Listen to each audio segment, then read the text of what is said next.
sebagai suatu cara untuk sebagai parameter untuk standarisasi entah simplisianya atau ekstraknya.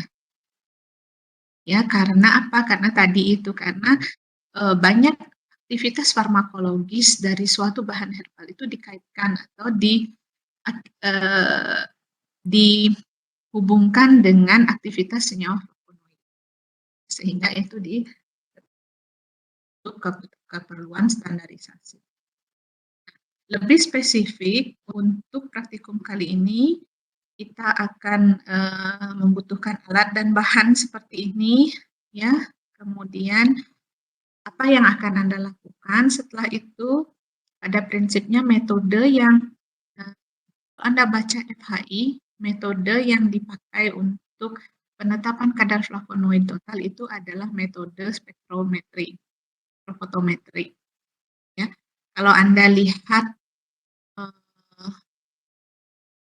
lebih detail prosedur penetapan kadar flavonoidnya, kalau Anda baca di prosedur nomor 151, kalau nggak salah Anda buka di Farmakopeia Herbal Indonesia, ada 2 reagen untuk penderivat atau reagen untuk derivatisasi yang dipakai. Yang pertama adalah yang seperti kita lakukan di praktikum ini, yaitu AlCl3 dan NaC.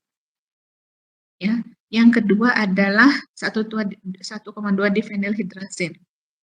Ya. Nah, kapan kita memilih salah satu dari metode itu sebenarnya itu bebas. Anda mau pilih metode yang pertama atau yang kedua, tergantung kesediaan bahannya di lab. Ya. Hasilnya akan sama. Ya. Jadi itu saja yang membedakan. Ya, pentahapannya atau prosedurnya Anda silakan lihat di FHI. Nah, yang disampaikan ke Anda di sini, mungkin kalau Anda baca prosedur di FHI, untuk Anda baca prosedur untuk simplisia, kan ada tuh yang nomor 1, kemudian prosedur untuk ekstrak. Ya, kalau Anda lihat tuh di prosedur untuk ekstrak yang dibutuhkan kan banyak sekali. Ya, jadi di beberapa jurnal mungkin Anda lihat metode itu sedikit dimodifikasi. Metode itu sedikit dimodifikasi sehingga jumlah bahan yang dipakai mungkin tidak sebanyak yang prosedur yang Anda lihat di FHI. Apakah itu boleh? Boleh. Jadi Anda tinggal sebutkan metode ini dimodifikasi dari FHI itu bisa. Ya. Tetapi perlu diperhitungkan. Kalau Anda modifikasi jumlah misalnya, maka reagen yang diperlukan berarti akan dikurangi sejumlah dengan bahan yang Anda kurangkan. Ada kalanya itu tidak, karena kan kita tidak tahu seberapa besar kandungan flavonoid dari suatu tanaman. Bisa jadi dengan prosedur itu Anda perlu optimasi lagi untuk kondisi analisis yang Anda lakukan. Misalnya terhadap ekstrak dari tanaman yang berbeda, Anda mungkin butuh jumlah reaksinya bisa jadi sedikit lebih banyak atau sedikit lebih banyak gitu, karena misalnya kandungan flavonoidnya tinggi gitu ya, sehingga kita kan kalau melakukan reaksi derivatisasi kan reagen harus ekses, harus berlebih, dan dalam hal ini daripada jumlah senyawa gitu ya yang akan berinteraksi dengan reagen tersebut, karena dasar reaksinya kan kalau kita pakai reagennya untuk derivatisasinya adalah AlCl3 kan interaksi antara AlCl3 dengan gugus ortohidroksi gitu atau ortoketo dari struktur flavonoid itu. Nah, semakin banyak mungkin semakin tinggi kandungan flavonoidnya, tentu reagen untuk derivatisasinya akan semakin banyak yang berinteraksi dengan gugus ortohidroksi dan ortoketo itu. Ya, sehingga kita akan melihat membutuhkan mungkin jumlah reagen yang lebih banyak. Sehingga ada kalanya modifikasi itu mungkin Anda temukan di beberapa jurnal. Ya. Oke, itu hanya gambaran umum untuk Anda. Ya. Sekarang kita sudah disiapkan metodenya di jurnal, di buku petunjuk praktikum Anda. Kita akan mengacu pada petunjuk praktikum ini. Ya. Tapi tolong nanti dibahas Yang paling penting di sini adalah tidak saja Anda bisa melakukan bagaimana caranya menetapkan kadar filtrumin total, tetapi Anda mengerti tidak hanya bagaimana melakukan, how to do it gitu ya, tidak hanya itu, tetapi Anda mengerti reasonnya kenapa kita perlu pakai AlCl3 gitu misalnya. Kenapa kita perlu pakai natrium asetat gitu. Bisa nggak ini digantikan dengan yang lain misalnya. Ya, jadi di laporan praktikum nanti tolong Anda bahas. Tidak usah pembahasannya banyak-banyak, tapi mengena gitu dan relevan, ada kaitannya dengan prosedur yang Anda lakukan. Nah, ini kan dasarnya kenapa kita bisa tetapkan kadar flavonoid total dengan cara seperti ini, dengan spektrofotometri, dengan reagen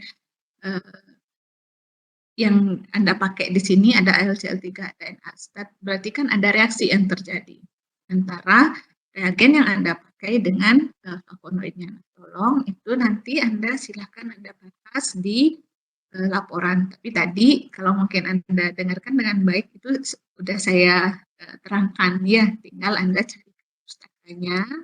Kemudian kalau bisa Anda cari reaksinya gitu ya untuk memvisualisasikan itu alangkah baik.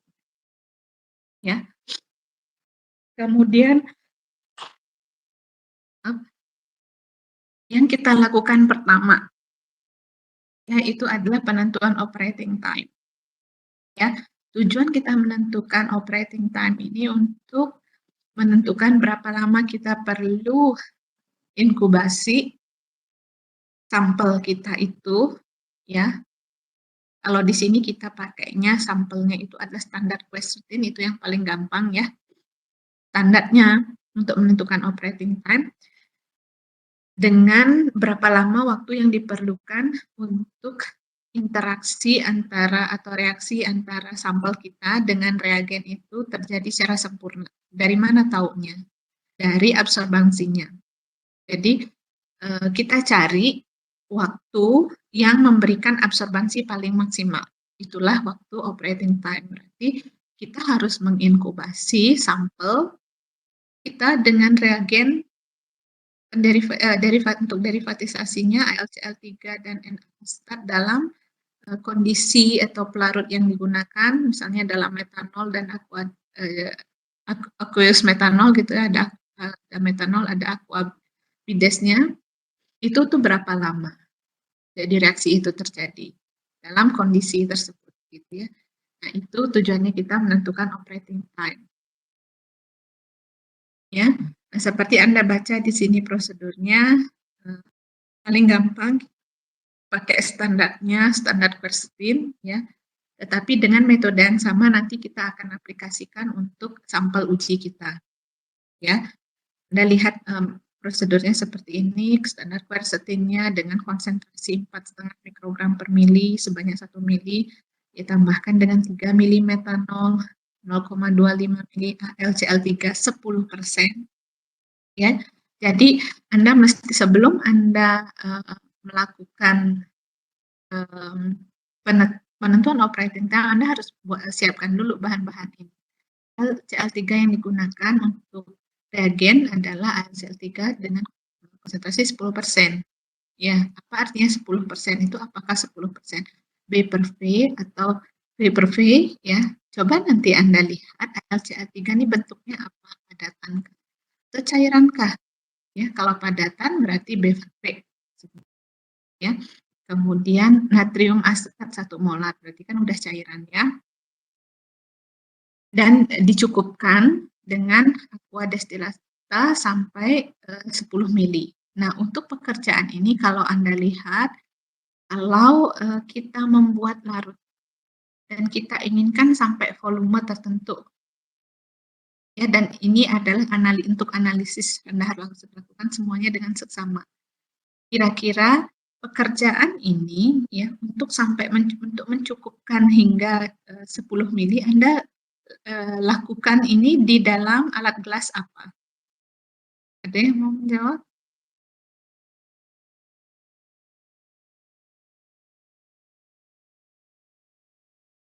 Apa gelas ukur kah? Atau apa? Ada yang mau menjawab? Izin menjawab, Ibu. Ya, Eh, Perkenalkan saya Julio, Ibu. Izin menjawab. Jadi untuk gelas yang digunakan itu kelabu ukur, Ibu, agar ketelitiannya cukup lebih teliti seperti itu, Ibu. ya betul. Yang dipakai adalah labu tentukur. Ya, jadi untuk setiap analisis yang Anda diminta gitu ya mencukupkan sampai sekian mili gitu ya, Anda pakai labu tentukur. Ya, makasih Julio ya panggilannya ya. Terima kasih Julio sudah memberikan tanggapan. Nah, setelah itu baru diinkubasi ya. Diinkubasi mulai dari dan diukur absorbansinya mulai dari menit ke 0 sampai ke 30 ya. Jadi mungkin ini agak ambigu kalimatnya ya. Jadi maksudnya setelah Anda campurkan semua itu di labu tentukur ya, Anda goyangkan sedikit cukup, tidak usah begini ya, gojoknya keras sedikit aja, dibolak-balik itu kan itu kan ada tutupnya jadi bisa dibolak-balik. Kemudian diukur langsung absorbansinya pada menit ke 0 ya. Kemudian bisa diukur setiap 10 menit gitu ya, misalnya 10 menit hingga 60 menit. Dan dilihat atau setiap 5 menit itu juga bisa ya, agar Anda bisa tentukan yang paling tinggi absorbansinya itu di menit keberapa ya. Jadi setiap 5 menit bisa diukur absorbansinya, kemudian dilihat absorbansi pada menit keberapa yang tertinggi. Nah, itulah waktu operating time. Berarti untuk selanjutnya saat Anda melakukan analisis penetapan kadar flavonoid total, maka Anda akan inkubasi sampel bersama reagen ya dan solvent untuk pelarut untuk pengajiannya itu selama waktu tersebut ya.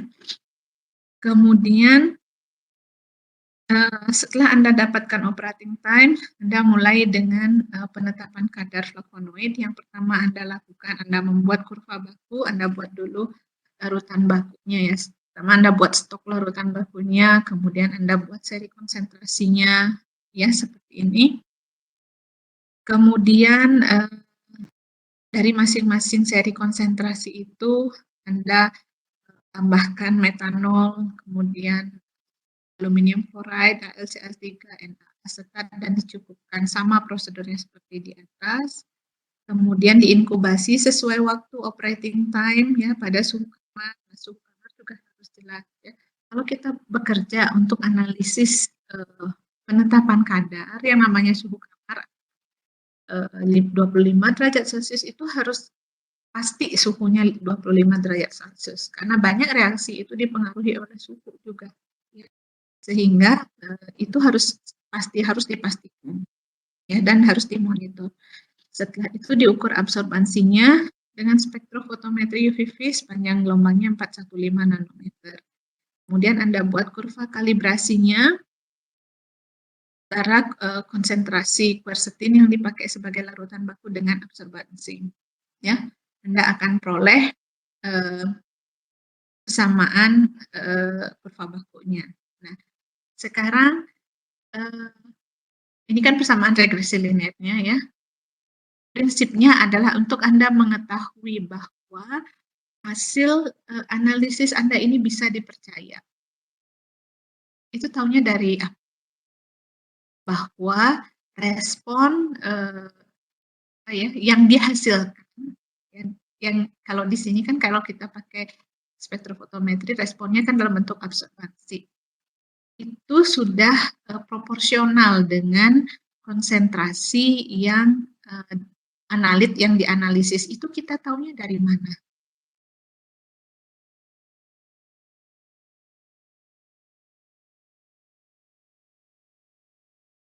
Kita tahunya kira-kira dari mana? Ada yang kalau kita buat kurva baku, kira-kira parameter itu kita lihat parameter apa yang kita bisa pakai untuk menjamin bahwa respon itu proporsional dengan konsentrasi bahan yang kita analisis. Sehingga hasil analisis itu bisa dipercaya.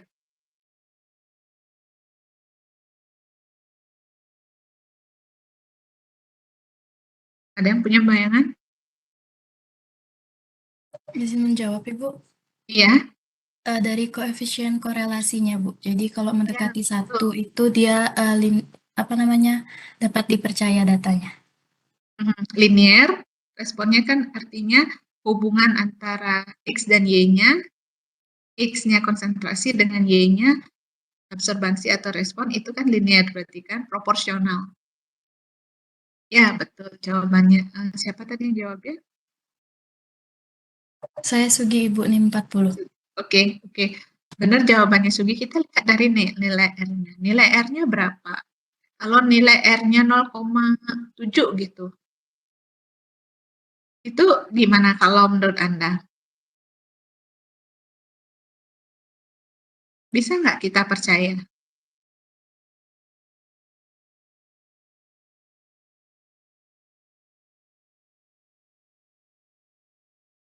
Mendekati satu itu kan kadang-kadang interpretasinya relatif ya. Yang biasanya rentang bisa diterima tuh berapa? Kalau di sini kan dipakainya 0,99 sampai dengan 1 gitu kan. Tapi mungkin di tempat lain Anda temukan bahwa 0,95 bisa gitu kan. Itu tergantung tingkat kepercayaan yang dipakai. Ya. Jadi kalau kita di sini kita tetapkan 0,99 sampai dengan 1, 0,996 sampai dengan 1. Itu artinya kurva baku itu bisa dipercaya gitu ya hasilnya. Sehingga itu Anda bisa pakai untuk memplotkan atau menetapkan kadar flavonoid total yang Anda tetapkan gitu ya. Jadi Anda bisa lihat di beberapa pustaka mungkin rentang R-nya, nilai R-nya yang dipakai mungkin bisa jadi 0,95 sampai dengan 1. Ya. Tapi ada pula yang 0,99 sampai dengan 1. Itu tergantung tingkat kepercayaan yang dipakai. Tapi 0,7 itu termasuk jauh. Ya. Jadi kalau kita dapat nilai R 0,7, 0,8 ya sebaiknya analisis itu diulang atau ditambah. Misalnya sebelumnya diuji pada 5 titik konsentrasi, ditambah gitu ya. Ya, itu tergantung artinya dari aspek keterterimaan rentang nilai R yang diterima itu sudah jauh, sudah tidak dapat diterima. Maka yang sebaiknya dilakukan oleh seorang analis ya, bila Anda mendapatkan hasil seperti itu ya analisisnya diulang. Mungkin ada satu step yang salah, yang keliru gitu. Atau dicek lagi spektrofotometrinya udah bekerja dengan benar belum gitu. Ya. Nah, itu kan sebenarnya Anda bisa cek dengan belangkonya, dikoreksi dengan belangkonya ya. Dicek alatnya, dicek prosedurnya. Kemudian mungkin Anda ada yang miss diulang lagi. Bila Anda menemukan suatu saat hasil seperti itu. Kemudian setelah Anda dapat kurva bakunya, Anda buat larutan ujinya ya. Kemudian cara menyiapkan larutan ujinya Anda buat dengan larut metanol. Ya, Anda buat stok larutan ujinya. Kemudian Anda lakukan prosedur untuk penetapan kadar flavonoid total larutan uji. Caranya seperti ini. Prosedurnya pada dasarnya sama ya dengan yang Anda lakukan pada standar. Ya, saya lupa standar itu apakah harus quercetin? Boleh tidak standar yang dipakai bukan quercetin?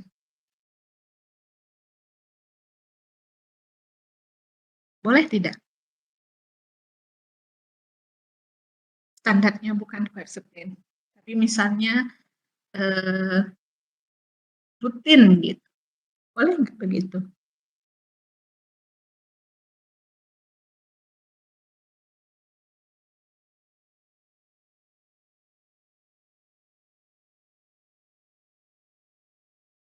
Sih kira-kira dasar pertimbangannya untuk memilih standar?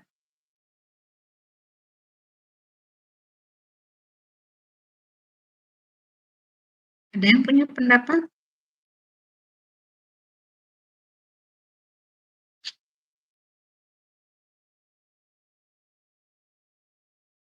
Ada yang punya pendapat? Dasar pertimbangannya untuk memilih standar. Coba dicatat pertanyaan saya ya, karena nggak ada yang menanggapi, jadi tolong dicatat. Pertama, pertanyaan yang pertama, apakah harus selalu kita gunakan standar quercetin? Ya, nanti ditulis di hasil praktikum Anda. Ya, silakan Anda diskusikan setelah ini. Ya, bila tidak harus misalnya jawaban Anda, apa yang bisa dipakai sebagai standar kalau kita melakukan penetapan kadar flavonoid total? Ya, kemudian apa alasannya? Ya, silakan dicatat pertanyaannya itu. Kemudian secara umum apa yang pertanyaan kedua? Secara umum apa pertimbangan untuk memilih standar yang dipakai untuk penetapan kadar flavonoid? Mungkin ada banyak pertimbangannya, Anda sebutin 1, 2, 3. Ya, Anda cari sumbernya. Ya, nomor 1 apa, nomor 2 apa, nomor 3 apa gitu ya, ditulis semua pertimbangannya. Ya, 2 pertanyaan itu Anda diskusikan sambil Anda mengerjakan hasil yang diberikan di OASE. Ya. Nah, kita kembali ke buku pedoman. Jadi untuk prosedur yang ketiga sama persis caranya dengan yang kita lakukan untuk standar, kemudian diukur absorbansi masing-masing bahan uji, ya. Kemudian di bahan uji ya, kemudian di pada panjang gelombang 415 nanometer. Nah, Anda buat replikasi untuk setiap bahan uji. Ya, apakah harus 6? Ya, kira-kira harus 6? Boleh nggak kurang? Boleh nggak ini kan replikasinya 6 kali. Boleh nggak kurang? Minimal berapa sih kalau kita replikasi? Mungkin minimal 3 kali, Bu. Ya, minimal 3. Kenapa bukan 2? Kalau misalnya cuma 2, masih kurang untuk perbandingan, misalnya ada perbedaan dari replikasi 1 sama 2 gitu. Jadi masih kurang data untuk membandingkannya biar presisi datanya nanti, Bu. Oke. Kemudian kalau semakin banyak semakin bagus nggak kira-kira? Kan minimal 3 tuh, ya minimal 3 kalau kita melakukan replikasi dia tidak ganjil, ya. Tidak 2 genap 2 gitu. Kenapa sih bisa nggak kita lakukan lebih dari 3? Misalnya kalau sini kan 6 kali dilakukan.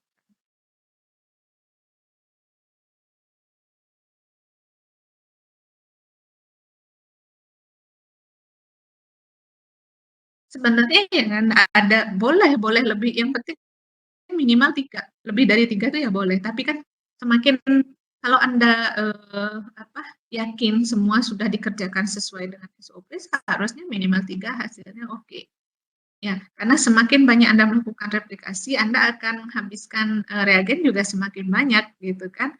Kalau 3 cukup ya silahkan 3, tapi kalau mau lebih gitu misalnya melakukannya 5 kali atau 6 kali replikasi ya silahkan. Gitu, tapi ya semua data akan diperhitungkan, akan dipakai. Kemudian Anda hitung konsentrasi kadar flavonoid totalnya berdasarkan kurva baku. Ya, kadar flavonoidnya Anda berdasarkan kurva baku. Kita tidak pakai yang di bawahnya ya. Ini kalau total phenolic content seharusnya reagen yang dipakai bukan LCL3, tetapi untuk penetapan kadar fenolik itu reagen yang dipakai adalah Vollenhoek-Calthu, sehingga yang ini, bagian yang ini yang saya sebutkan ini tidak Anda lakukan dan ini ya nanti kita revisi ya. Jadi tolong Anda jangan jangan terkecoh dengan yang persamaan 2 ini. Ya, kita tidak lakukan yang ini ya. Kita lakukan dengan penetapan kadar flavonoid totalnya berdasarkan kurva baku. Ya, sebenarnya ada cara lagi seperti yang di FHI. Ya, nah tapi Anda fokus aja dulu karena kita nggak bisa lakukan ujinya secara langsung, kita praktikumnya online sehingga Anda fokus aja melakukan konsentrasi, menetapkan konsentrasi larutan uji atau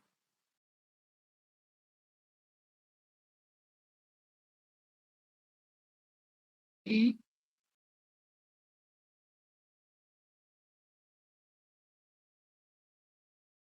Bentar ya, kamera saya bermasalah. Oke, saya tutup kamera saya ya.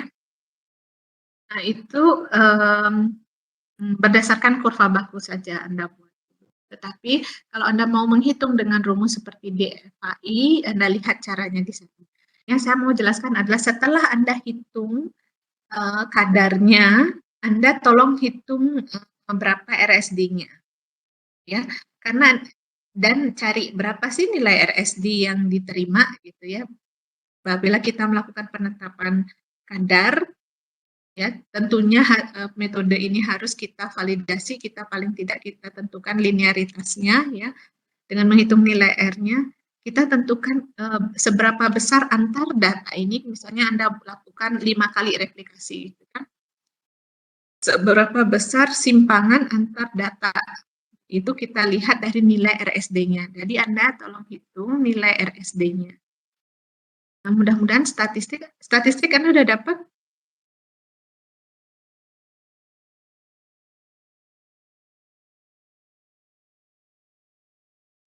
Nah, kalau Anda bandingkan dengan pustaka, Anda akan lihat bahwa nilai RSD yang diterima itu adalah kurang dari atau sama dengan kurang dari berapa? 2%. Jadi tolong Anda perhatikan antar data nanti yang diberikan ke Anda itu RSD-nya berapa. Bila RSD-nya besar, RSD-nya itu memenuhi syarat keterterimaan atau tidak. Jadi tidak hanya dihitung, tetapi diinterpretasikan datanya. Demikian pula untuk nilai R. Nilai R yang Anda tentukan, hitung di kurva bakunya, di penghitungan kurva bakunya, tidak hanya Anda tuliskan angkanya berapa, tetapi juga dituliskan apakah itu memenuhi syarat rentang nilai R memenuhi syarat linearitas atau tidak, gitu ya. Dapat diterima atau tidak, gitu ya. Demikian pula nilai RSD-nya. Ya, jadi itu dan angka itu harus diinterpretasikan. Ya, itu Anda tulis di hasil praktikum. Ya, penjelasan lebih detail mengenai itu silakan nanti Anda tulisnya di laporan praktikum yang Anda kumpulkan H+7. Ya, jadi sampai di sini kira-kira apakah jelas penjelasan dari saya? Atau ada yang ingin Anda tanyakan?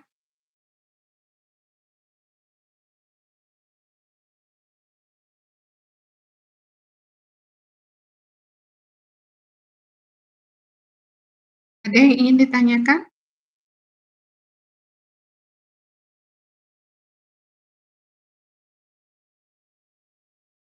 Halo? Dari saya belum ada, Ibu. Oke. Ya, karena diem, saya jadi mikir kalian di sini atau enggak. Oke, kalian mau saya bagi ke dalam breakout room per sesi, per kelompok, atau kalian mau diskusi sendiri-sendiri?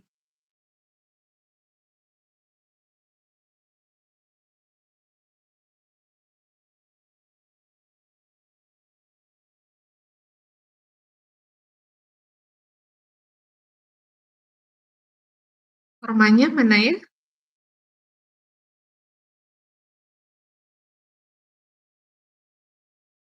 Hadir, Ibu. Ya?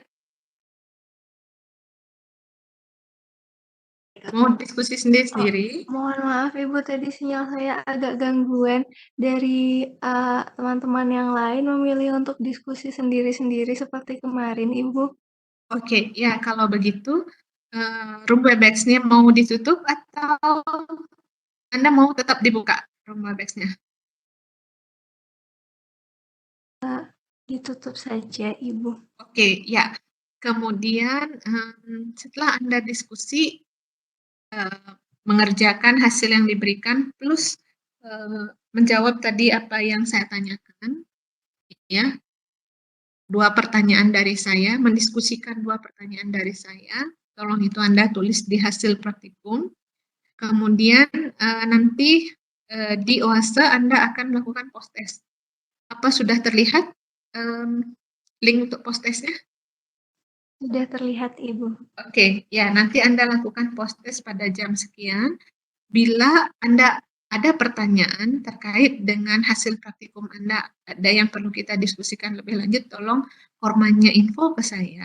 Nanti kita buka room Webex-nya lagi. Ya, mungkin ada dari Anda pakai mobile data ya, saya juga mengerti kalau Anda join di sini langsung mungkin banyak habis kuotanya ya, cepat habis kuotanya. Jadi saya persilakan deh, Anda bisa diskusi dengan media.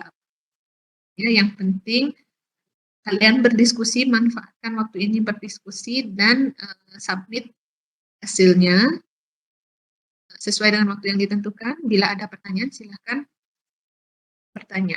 Ya, nanti kita bisa buka Webex-nya kapanpun. Ya, oke. Sekian dari saya. Saya tutup dulu kalau begitu Webex-nya. Nanti bila ada pertanyaan silahkan formatnya kontak saya, kita buka.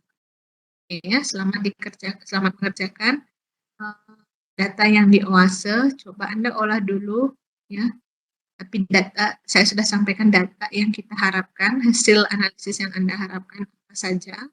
Itu sudah ada ya, berarti ada nilai nanti kadar, Anda akan hitung rata-rata kadar plus minus RSD-nya. Jadi target capaiannya adalah sampai Anda analisis sampai seperti itu. Ya, dan Anda interpretasikan hasil. Oke, ya sekian dari saya. Saya tutup room Webex-nya ya. Selamat siang semuanya.